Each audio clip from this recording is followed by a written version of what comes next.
Welcome back to AM Northwest. Do you feel like your to-do list keeps getting longer and not much gets done? Here to share how to create a list that works, we welcome back the author of Maximum Performance and Productivity, motivational speaker George Carroll. Good to see you. Hey, Helen, good to see you too. You know, people with long to-do lists, they're stressed out. They have a lot to do. They do. Yeah. And according to the third annual Work Stress Survey, 83% of the workforce in the United States is stressed out. Yeah. And according to the American Stress Institute, 93% of those people, it's either too much of a workload or stress with other people at work, or they're trying to balance their work and professional life. But I believe what's underneath that, it really is the core of what's creating all of that, and it's twofold. The first part is that it's a lack of personal energy management, which means people aren't really properly trained to manage their own energy throughout the course of the day. Manage their own energy. Yeah, so when we're more positive and we're in a higher place of more enthusiastic energy, so to speak, or positive energy, we're naturally more productive, because when we're tired, we're the least productive. Oh, true. I see that. And the second piece of that is just simply a lack of personal productivity. So people aren't really properly trained to game plan their day effectively to be more productive. Well, I always thought people with to-do lists did get a lot done because they've got their list and they're crossing it off as they go.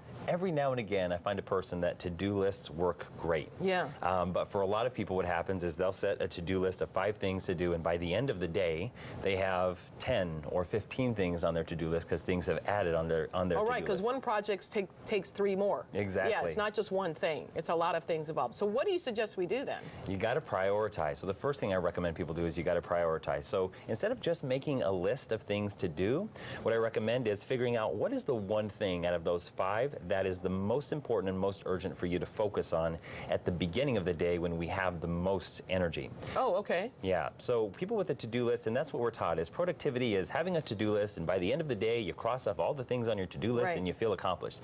But most people at the end of the day have more things on their to-do list, and as a result of that, they feel drained, they feel kind of beat down, and they don't feel inspired to be productive on the next day. You talk about the 80-20 rule. Mm-hmm. What is that? The 80-20 rule is a very important concept. So basically, 80% of our activities through the course of any day are going to produce only 20% of our results.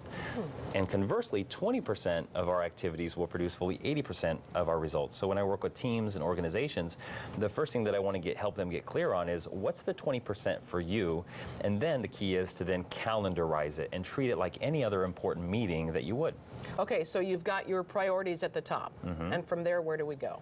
Got to calendarize it. Okay. So when you look at 5 things I'd like to get done today, what's that 20%? What's that one thing? And then put it in the calendar. Oh, I see. Yeah. Okay.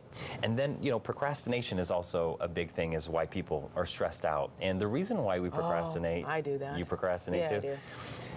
The reason why we procrastinate on a large level is because the activity, the task that we've set up for ourselves, it's been overwhelming. So when anything's overwhelming, we push it to the side and we go back to doing what's comfortable and familiar, because we can do it unconsciously. So the key to effective eliminating procrastination is being able to chunk down effectively into actionable, specific tasks, because the brain loves specificity when it comes to taking action, and if it's too vague or ambiguous, it'll just ignore it. Well, and it's so easy to get distracted. It is, and that's the third reason why people are so stressed out, is because they're so distracted. We live in a day and age where information is coming at us all the from time, every angle, and so we can't completely eliminate distractions, but we can effectively manage them, which I'll talk about here in a moment. Okay, so what were the other, did I miss one? Stay flexible is important too, right? Oh yeah, so the 6-part game plan, the staying flexible is definitely important, but the first thing we have to remember is our morning routine. The first 30 minutes of the day is a prime time of the day to set the tempo for the rest of the day. What people don't recognize is that the energy you create early in the morning and take into your day, you're just going to create more of. So if somebody is stressed and in a hurry, and they go into work stressed and in a hurry, they're just going to create more of the same. So I recommend to people, take 30 minutes and read something inspirational or educational, or even go to YouTube and watch something inspirational, educational, meditate. Like the little girl dancing. Yes. That was inspirational. Exactly. Okay, so look at something like that. Yeah, something that gets you laughing, feeling good, and really getting you into a positive state of being so that you can go into your day from there. Okay, Yeah. and then staying flexible. Staying flexible is definitely key, but even before that is staying organized. So, See, I'm not even organized in my questions. Okay, well, go ahead. A scattered mind is the result of a scattered physical environment. I'm guilty of that. Okay. And most people are, and that's okay. And one thing that you can do is take 2 hours every Monday and just organize your desk space, organize your computer, because how much time do we waste trying to figure out where we saved a file on our computer, but we can't find it. So staying organized is important. But I think the most important thing to all of this is plan, prioritize, and scheduleize it, if you will. So we talked about the 80-20 rule and making sure that you're clear on what that one priority for the day is going to be. And then the key is to manage your distractions. So can I give you a great tip for managing distractions? Sure, I'll take it.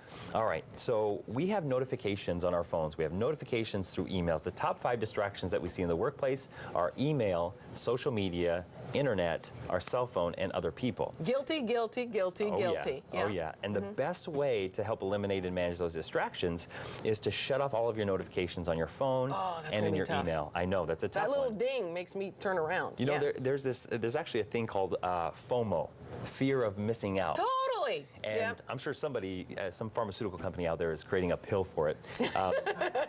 But if we don't manage our distractions, they're going to manage us. And then we got to stay flexible. Okay. The famous philosopher Mike Tyson once said, he said that everybody has a plan until they get punched in the mouth. Right. And inevitably it's going to happen. We're focused on a high priority task and all of a sudden a fire hits and we got to go take care of it. But if we have a game plan in place, we get to come back to our game plan.